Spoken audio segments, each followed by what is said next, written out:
action. This is Ajahn Tim's Mindful Moments.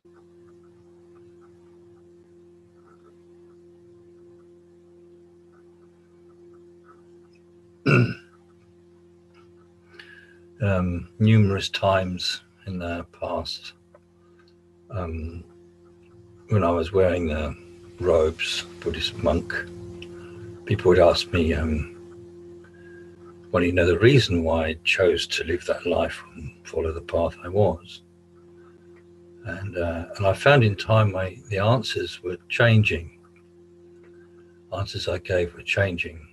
And because I realized that often the reasons we embark on something, we're interested in something, and the reasons why we continue with it are different.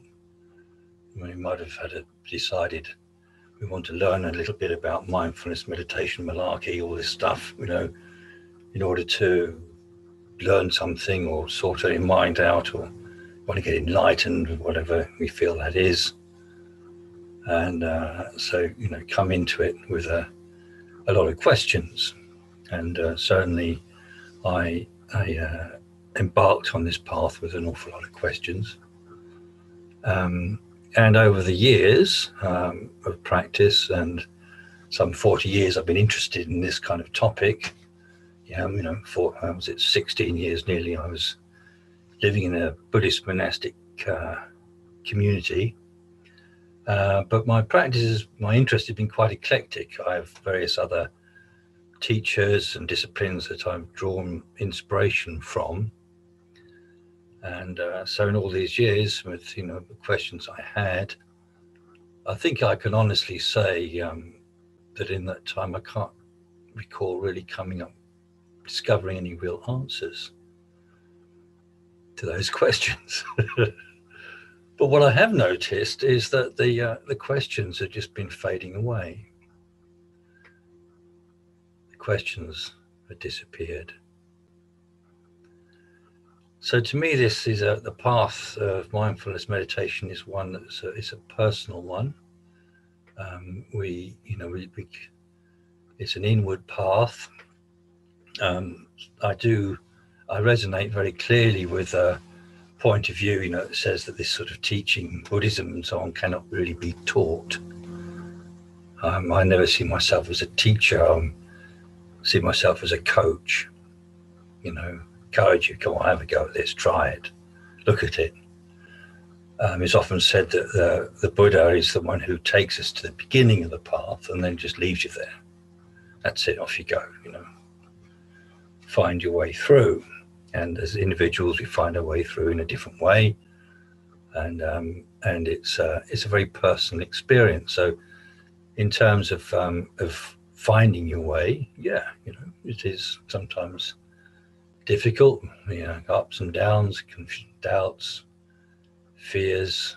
One has doubts about one's teacher, doubts about what we're doing, and this is very kind of normal and very much part of it.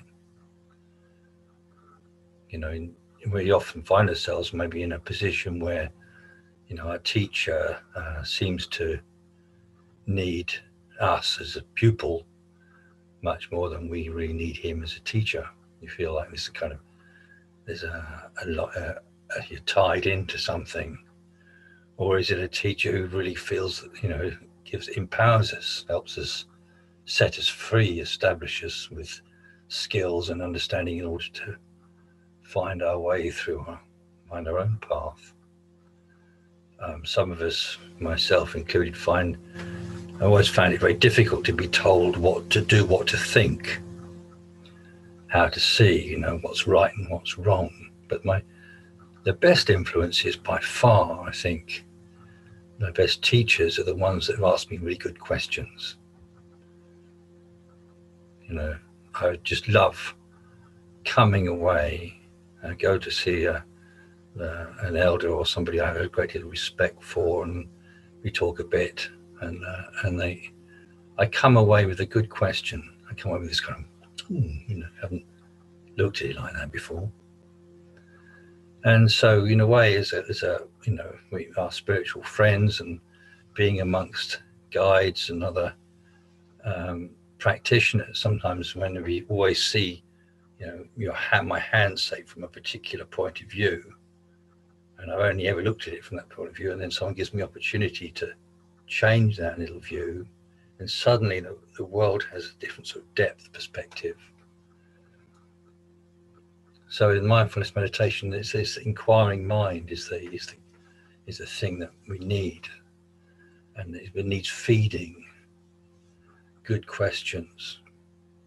Buddha was a master at this. It was inviting us to question our experience, question our views, and question our habitual views, question the source of our views and opinions, and so begin to break free of our old habits and this sort of thing. And it's a personal path, and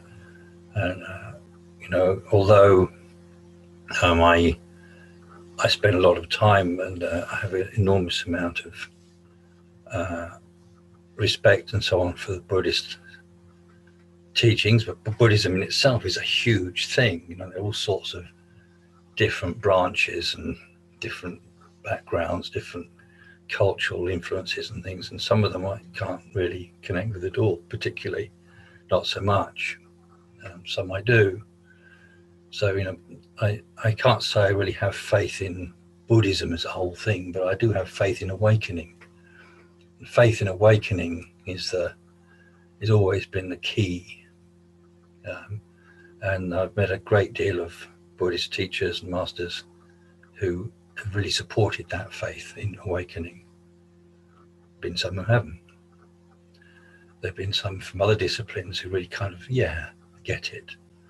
I notice when putting their ideas into practice, I feel we notice it. There's a freeing up and a relaxing, and we feel alert and alive and awake and ease in situations. It brings about a kind of fearlessness in the world. Maybe there's kind of things that we need to bear in mind in our practice and our explorations in the world of mindfulness and meditation.